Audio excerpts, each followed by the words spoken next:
नमस्कार बच्चों। आज हम पढ़ने और समझने वाले हैं क्लास 10th एसएसटी सामाजिक विज्ञान की वर्कशीट नंबर 16 यानी कि कार्यपत्रक संख्या 16 को।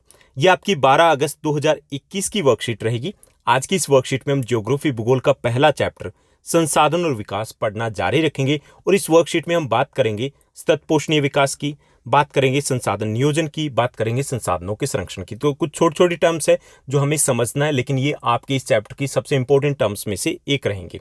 ठीक, पिछली वर्कशीट में हमने संसाधन को समझा था। संसाधन क्या होता है? कोई भी वस्तु जो हमारे काम आ सकती है, कोई भी वस्तु जो हमारी आवश्यकता को पूरा कर सकती है, जरूरतों को पूरा कर सकती है, उसे हम संसाधन कहेंगे। आपके पास सेल फोन है, आपके काम करती है, संसाधन है। आपकी बुक्स, नोटबुक्स काम किए ना, तो ये संसाधन है। जो कुछ भी आपको रूम में दिखाई दे रहा है इस वक्त, वो सभी काम की वस्तुएं, तो वो क्या है? संसाधन कहलाएगी। ठीक, जो संसाधन है वो मुख्य तौर पर 3 प्रकार के होते हैं। ठीक, मोटे तौर पे हम कहें तो इनको 3 भागों में हम बांट सकते हैं। पहले प्राकृतिक संसाधन। प्राकृतिक संसाधन कौन से होते हैं? वो संसाधन जो ऊपर वाले की देन है, ईश्वर की, कुदरत की देन है। जैसे भूमि, मिट्टी, जल, वायु, पेड़ पौधे, ये क्या है? प्राकृतिक संसाधन है। हमने नहीं बनाए ना, ऊपर वाले की देन है, तो ये प्राकृतिक संसाधन है। दूसरे संसाधन होते हैं मानव निर्मित संसाधन। अपने चारों तरफ जो कुछ भी आपको दिखाई दे रहा है वो सारी वस्तुएं मानव निर्मित है।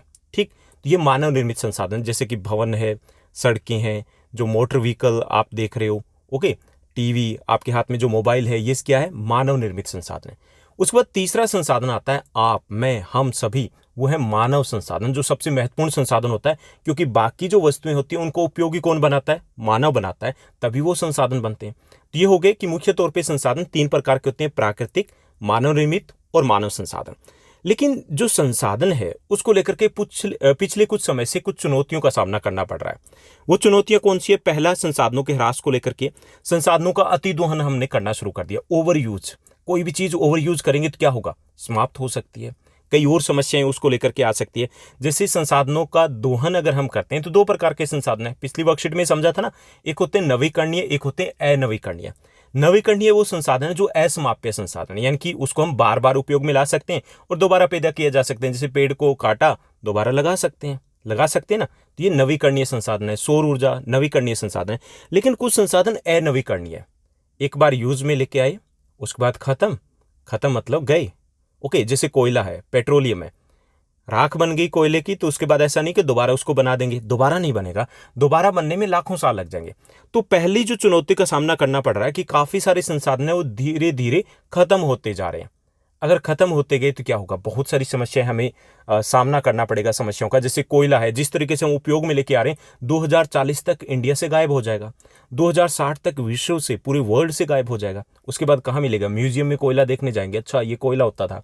ओके, तो पहली चुनौती है। दूसरी चुनौती है कि संसाधन है वो कुछ ही हाथों में संसाधनों का संचय, और इस प्रकार समाज अमीर और वंचितों में विभाजित होना। दूसरा ये कि जो संसाधन है वो कुछ लोगों के पास तो संसाधन बहुत ज्यादा उपलब्ध है, कुछ लोगों के पास बिल्कुल भी संसाधन नहीं है। ठीक, इससे अमीर और गरीब के बीच की जो खाई है वो बढ़ती जा रही है। अमीर और अमीर होते जा रहे हैं, गरीब और ज्यादा गरीब होते जा रहे हैं। तो ये भी एक समस्या है, इस चुनौती का हमें सामना करना पड़ रहा है, यानी संसाधनों का वितरण वो एक समान नहीं है। ओके, ये दूसरी चुनौती है। तीसरी चुनौती, जो सबसे बड़ी चुनौती है जिसका हम सामना कर रहे हैं संसाधनों के दोहन के फलस्वरूप, वो है कि संसाधनों के अंधाधुंध प्रयोग के कारण कई प्रकार की पर्यावरणीय समस्याओं का सामना करना पड़ रहा है हमें। जैसे ग्लोबल वार्मिंग है। ग्लोबल वार्मिंग समझते हो ना, वैश्विक तापमान हिंदी में कह सकते हैं। ग्लोबल वार्मिंग मतलब कार्बन डाइऑक्साइड है, प्रदूषण के कारण उसकी मात्रा बढ़ रही है, पहली चीज। ओके, कार्बन डाइऑक्साइड है, उसकी मात्रा बढ़ रही है। थोड़ी सी मात्रा अगर बढ़ जाती है तो उससे क्या होगा? तापमान बढ़ रहा है, पूरी पृथ्वी का तापमान बढ़ रहा है, क्योंकि कार्बन डाइऑक्साइड जो गैस है वो गैस गर्मी को सोखती है, ओके, अवशोषित करती है। तो उसके कारण पूरे विश्व का टेम्परेचर वो बढ़ रहा है, और टेम्परेचर बढ़ने से सारा जो जलवायु का सिस्टम है, मौसम का जो सिस्टम, वो सारा उथल पुथल हो गया, आगे पीछे हो गया। आपने देखा होगा कि सर्दी, पहले एक लंबी सर्दी होती थी, अब तो पता ही नहीं चलता, 20 दिन सर्दी है, उसके बाद टाटा बाय बाय गई। क्यों गई? क्योंकि मौसम में बदलाव आ रहे हैं, जलवायु में बदलाव आ रहे हैं। तो ग्लोबल वार्मिंग जैसी समस्या का सामना क्यों करना पड़ रहा है? क्योंकि हम संसाधनों का अंधाधुंध प्रयोग किए जा रहे हैं, उससे प्रदूषण बढ़ रहा है, उससे कार्बन डाइऑक्साइड बढ़ी, और कार्बन डाइऑक्साइड बढ़ी तो ग्लोबल वार्मिंग की समस्या आ गई। दूसरा है ओजोन परत की कमी। ओजोन परत है, जैसे O2 होता है, O2 क्या होता है? ऑक्सीजन होता है। ऐसे O3 होता है, वो है ओजोन। ठीक, ओजोन गैस है, उसकी एक परत पाई जाती है सौरमंडल के ऊपर, और जो ओजोन गैस की जो परत है, लेयर है, उसमें एक छिद्र देखा गया, अंटार्कटिका के ऊपर छिद्र देखा गया, होल देखा गया। ठीक, वो होल क्यों हुआ है? वो होल हुआ है प्रदूषण के कारण। जो CFC गैस होती है, CFC क्लोरोफ्लोरोकार्बन जो गैस है, जिसको हम रेफ्रिजरेटर में, फ्रिज में उपयोग में लेके आते हैं, AC में उपयोग में लेके आते हैं, तो उसको छोड़े जाने के कारण, क्योंकि बहुत ज़्यादा उपयोग में लेके आ रहे हैं, तो उसके कारण ओजोन परत में होल हो गया। तो ये एक बड़ी समस्या है, क्योंकि ओजोन परत है वो सूर्य से आने वाली पराबैंगनी किरणें, अल्ट्रावायलेट रेज है, उनको सोख लेती है। अगर वो सीधे आई तो स्किन से रिलेटेड कई प्रकार की प्रॉब्लम हो सकती है, स्किन कैंसर जैसी प्रॉब्लम हो सकती है। ओके, तो ये एक समस्या आ रही है। नेक्स्ट जो समस्या आ रही है वो है पर्यावरण प्रदूषण की समस्या, भूमि क्षरण की समस्या। यानी पर्यावरण प्रदूषण भी बढ़ता जा रहा है जब हम अति उपयोग कर रहे हैं इन संसाधनों का। दिल्ली वालों को तो बहुत अच्छे से पता है पर्यावरण प्रदूषण क्या है। एक धुएं की, हमें तो पता ही, दिल्ली वालों को तो ज़्यादातर पता ही नहीं कि ये जो आसमान है वो ब्लू दिखता है, कभी कभी दिखाई देता है, क्योंकि वो धुएं की परत छाई रहती है। क्यों छाई रहती है? क्योंकि हम ओवर यूज करें रिसोर्सेज का। ऐसे ही भूमि प्रदूषण भी होता जा रहा है, भूमि बंजर होती जा रही है, बेकार होती जा रही है, कम उपजाऊ होती जा रही है। ओके, तो ये सारी समस्याएं हैं, किसके कारण आ रही है? संसाधनों के अति दोहन के कारण आ रही है, संसाधनों का जो अति उपयोग कर रहे हैं उसके कारण आ रही है। ठीक, तो इन चुनौतियों का सामना कैसे कर सकते हैं? इन चुनौतियों का सामना करने के लिए जरूरी है कि हम सतत पोषणीय विकास के बारे में सोचें। किसके बारे में? सतत पोषणीय विकास, जिसको यहां पर लिखा गया है सतत विकास। ओके, सतत विकास और सतत पोषणीय विकास दोनों एक ही चीज है। क्लियर?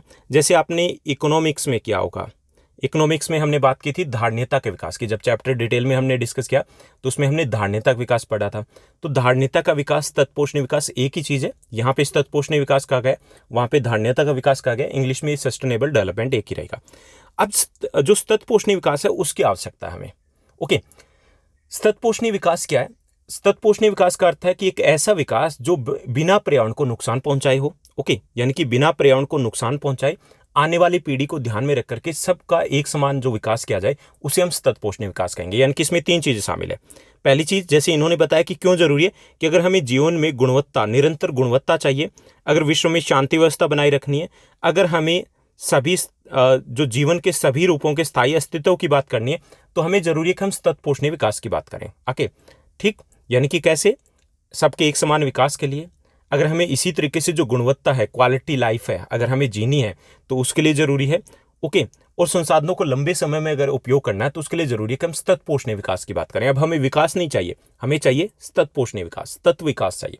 तो सतत विकास क्या है? सतत विकास का अर्थ है पर्यावरण को बिना नुकसान पहुंचाए किया जाने वाला विकास। ओके, आने वाली पीढ़ी को ध्यान में रख करके किया जाने वाला विकास, सबका एक समान विकास। यानी कि 3 चीजें शामिल है। पहला, पर्यावरण को बिना नुकसान पहुंचाए किया जाने वाला विकास। दूसरा, आने वाली पीढ़ी को ध्यान में रख करके किया जाने वाला विकास। और तीसरा है सबका एक समान विकास। जैसे मान लीजिए कि आपके एरिया में एक रोड बना, ठीक, अब रोड बना तो ये क्या है? विकास है। विकास है ना, विकास है। लेकिन रोड बना तो चारों तरफ जो दोनों साइड में पेड़ थे उनको काट दिया गया, ये सतत पोषणीय विकास है? नहीं है। विकास तो है, ये सतत पोषणीय विकास नहीं है, क्योंकि पर्यावरण को हमने नुकसान पहुंचाया। ऐसे ही मान लीजिए कि आपकी कॉलोनी में कुछ घरों को गिरा करके वहां पर एक बड़ी बिल्डिंग बनाई गई है, विकास है, ये बड़ी बिल्डिंग बनी है। ओके, सतत पोषणीय विकास नहीं है, क्योंकि सबको फायदा नहीं हुआ उससे। ओके, तो सतत पोषणीय विकास में 3 चीजें शामिल होती है।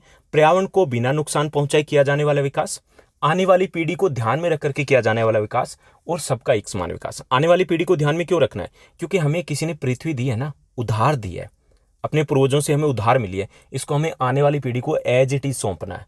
ऐसा नहीं कि गंदा करके सौंपना है, अच्छा जैसा है उससे बेहतर करके सौंपना है। तो उसे हम कहेंगे सतत पोषणीय विकास। तो हमें सतत विकास की आवश्यकता, विकास नहीं चाहिए, अब बहुत हो गया विकास, अब हमें सतत विकास की तरफ सोचना है। क्लियर? समझ में आ गया ना सतत विकास क्या? बहुत इंपॉर्टेंट टर्म है ये। अब बात करेंगे संसाधनों के नियोजन की। अब जो सतत पोषणीय विकास है, या फिर जो हमने ऊपर चुनौतियों का सामना किया था, अगर उन चुनौतियों का सामना करना है तो उसके लिए जरूरी है कि हम संसाधनों का नियोजन करें। ठीक, अब पहली चीज तो ये आती है कि संसाधनों के नियोजन का मतलब क्या है? संसाधनों के नियोजन का मतलब है संसाधनों की रिसोर्सेज की प्लानिंग करने। ओके, प्रबंधन करना, सोच समझ के उपयोग करना, यही तो नियोजन होता है। आप टाइम टेबल बनाते हो, वो क्या है? वो आपकी स्टडी को लेकर के नियोजन है। ठीक, शब्द ये थोड़ा सा हैवी हो गया, शुद्ध हिंदी का हो गया, इसको आप प्लानिंग कह सकते हो। तो संसाधनों की प्लानिंग है वो करनी बेहद जरूरी है। क्यों जरूरी है? कि ये जो संसाधनों को अगर हमें सोच समझ के उपयोग करना है तो उसके लिए प्लानिंग की आवश्यकता होगी। भारत में जो संसाधन है उसमें असमानता पाई जाती है। अब पहली चीज की क्यों जरूरी है? अब संसाधनों की प्लानिंग इसलिए जरूरी है कि संसाधन है वो असीमित मात्रा में नहीं है। अगर अनलिमिटेड होते तो कोई दिक्कत नहीं थी, कितना यूज करते कोई प्रॉब्लम नहीं थी। अनलिमिटेड नहीं है, लिमिटेड है। लिमिटेड अगर संसाधन है तो हमें प्लानिंग की तो जरूरत पड़ेगी ना। अब आपके पास अगर अनलिमिटेड टाइम होता, जरूर नहीं थे स्टडी की प्लानिंग करो, लिमिटेड टाइम है तो हमें उसको यूटिलाइज करना है, प्लानिंग की चाहिए। तो ऐसे ही संसाधन क्योंकि सीमित मात्रा में, इसलिए इनके नियोजन की आवश्यकता है। दूसरा ये कि पर्यावरण प्रदूषण को अगर हमें रोकना है तो उसके लिए संसाधनों का नियोजन करना आवश्यक है। अगर हमें एक समान विकास करना है विश्व का, देश का, तो इसके लिए संसाधनों का नियोजन आवश्यक हो जाता है। कुछ संसाधन है वो अनवीकरणीय है, ओके, समाप्य संसाधन है। अगर उनका संरक्षण करना है, बचत करनी है, तो संसाधनों का नियोजन करना आवश्यक है, ओके। आने वाली पीढ़ी को अगर ध्यान में रखना है तो संसाधनों का नियोजन आवश्यक है। सतत विकास करना है तो संसाधनों का नियोजन आवश्यक है, ठीक। तो प्लानिंग क्यों चाहिए, सिंपल से तरीके से आपको करना है कि क्यों आवश्यक है संसाधनों का नियोजन। पहला, क्योंकि संसाधन सीमित मात्रा में। दूसरा, संसाधन असमान रूप से वितरित है, ओके। विश्व के, देश के एक समान विकास के लिए संसाधनों का नियोजन आवश्यक है। आने वाली पीढ़ी को ध्यान में रखते हुए विकास करने के लिए संसाधनों का नियोजन आवश्यक है। सतत पोषणीय विकास के लिए संसाधनों का नियोजन आवश्यक है। प्रदूषण को कम करने के लिए संसाधनों का नियोजन आवश्यक है। तो 4 या 5 पॉइंट आप कर सकते हो कि संसाधनों का नियोजन क्यों आवश्यक है, ठीक। समझ में आ गया ना, नियोजन क्या है, मतलब प्लानिंग करना, और प्लानिंग क्यों जरूरी ये हमें बताना है। अब जो कुछ क्षेत्रों में आप देखिए कि प्लानिंग अगर ना की जाए तो क्या होता है कि कुछ क्षेत्र ऐसे हैं जहां पर संसाधनों में वो समृद्ध है, ठीक, वहां पे संसाधन पाए जाते हैं। और कुछ ऐसे हैं जहां पर संसाधनों की कमी है, ओके। जैसे हम बात करें हमारे देश की, तो उत्तरी भारत के विशाल मैदान वाले जितने भी राज्य, वहां पे संसाधनों की कमी है, कुछ संसाधनों, खनिज संसाधनों की कमी है। जबकि जो पठारी प्रदेश है वहां पे खनिज संसाधनों में धनी है। ऐसे ही बात करें हम राजस्थान की, तो वहां पर जल संसाधन की कमी है, जल की कमी है। ऐसी अगर बात करें हम लद्दाख की, तो वहां पर सांस्कृतिक विरासत है, उसमें वो धनी है, लेकिन वहां पर पानी की कमी है, बुनियादी ढांचे की कमी है, खनिजों की कमी है। तो जो संसाधन वो एक समान रूप से वितरित नहीं है। अब एक समान रूप से वितरित नहीं है तो समान रूप से विकास हो पाएगा, नहीं हो पाएगा। कैसे हो पाएगा, नियोजन करेंगे, प्लानिंग करेंगे, तब हो पाएगा। हमें प्लानिंग करनी पड़ेगी, प्लानिंग करेंगे तब हम एक बराबर या एक समान रूप से विकास कर पाएंगे।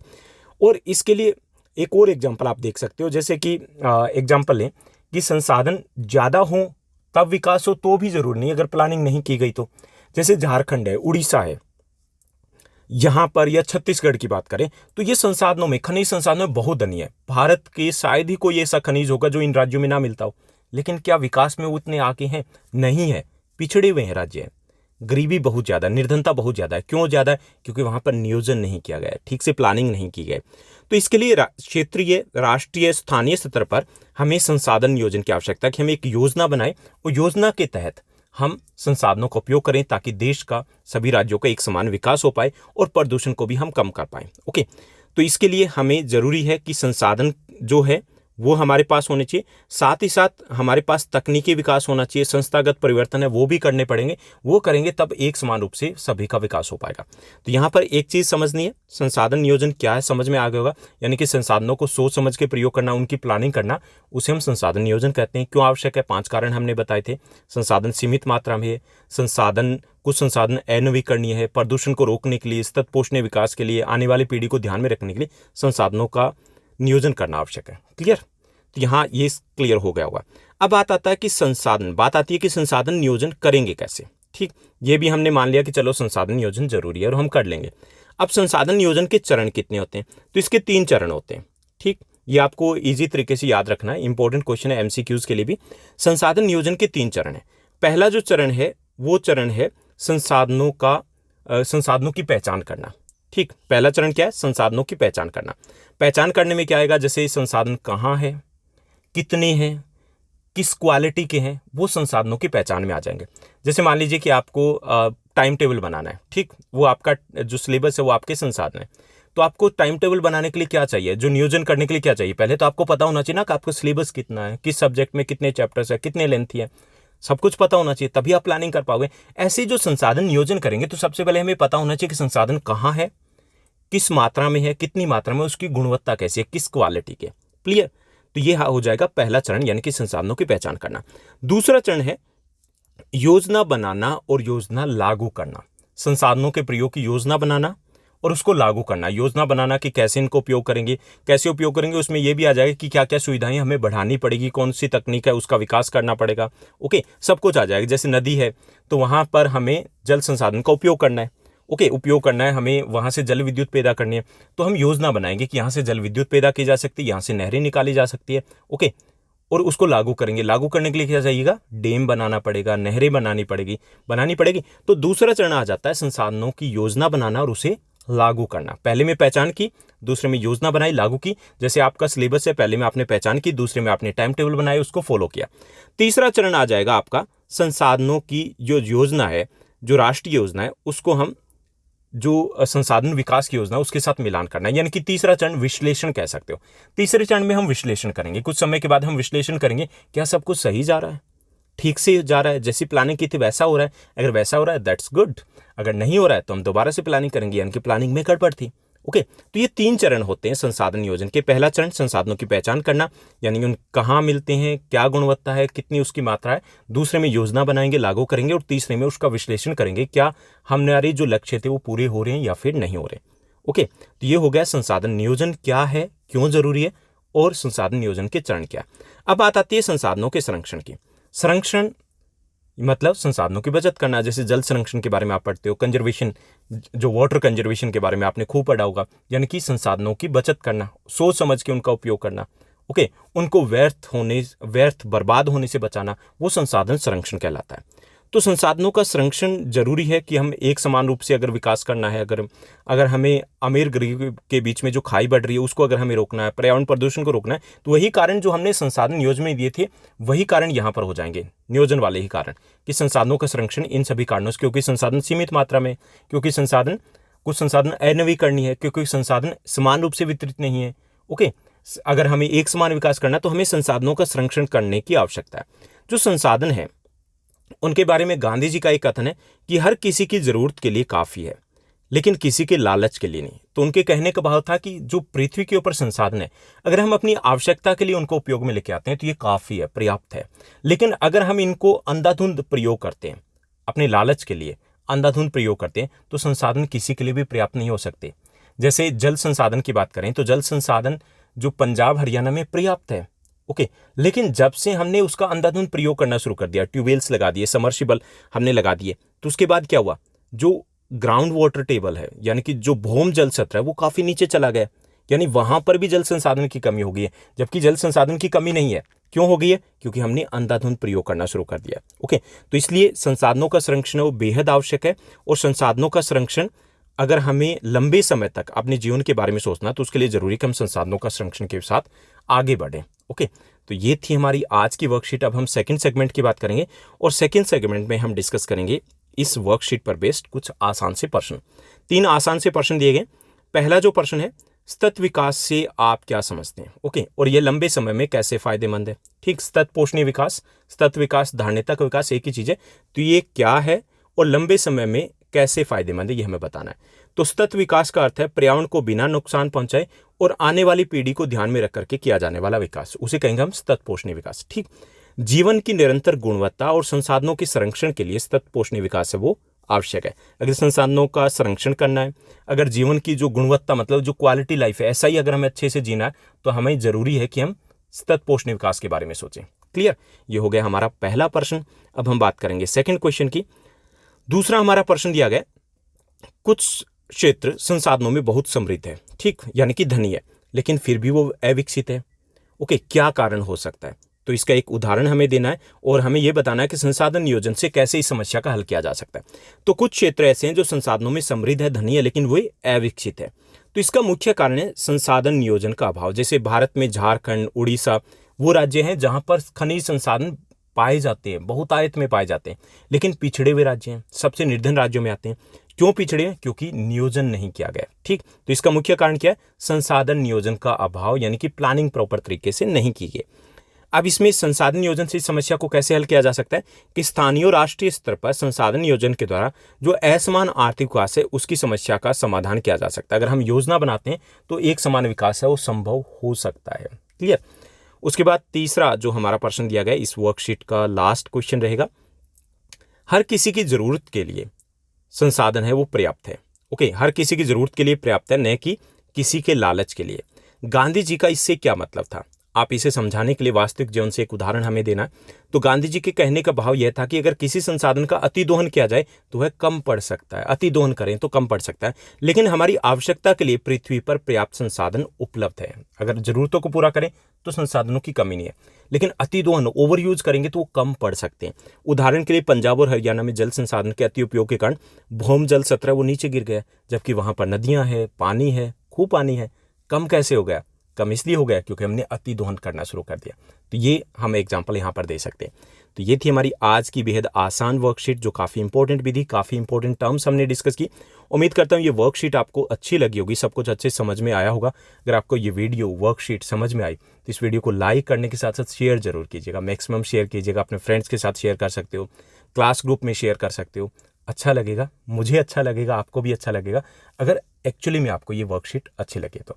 आज के इस एपिसोड में बस इतना ही। Thank you, bye bye, have a nice day. मिलते हैं नेक्स्ट वीडियो में।